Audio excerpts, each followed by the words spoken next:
Je Boh naozaj nemenný? Keď čítame Bibliu, niekedy sa pýtame sami seba, či je naozaj Boh vševediaci, všemohúci a nemenný.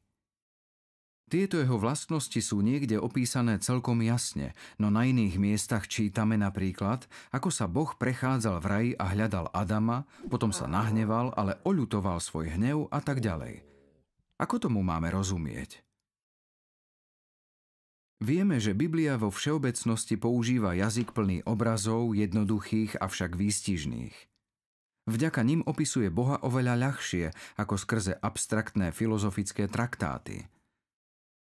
To ale znamená, že niektoré veci sú opísané skôr z hľadiska, ako ich vnímame my, než ako reálne v Bohu sú.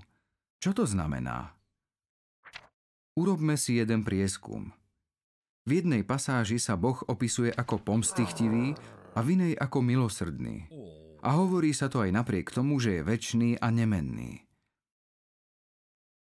Je to tým, že rozdiel, ktorý tu vidíme, nie je v Bohu samotnom, ale v nás a v našom vzťahu k nemu.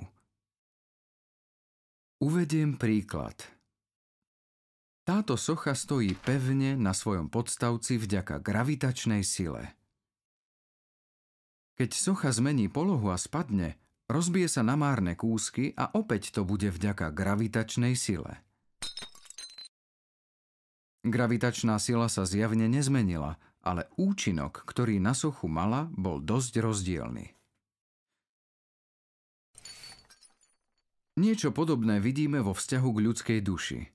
Boh sa nemení, ale vzťah človeka k nemu sa meniť môže, a to aj so všetkými dôsledkami, a tým, ako zakúšame Boha v našich životoch.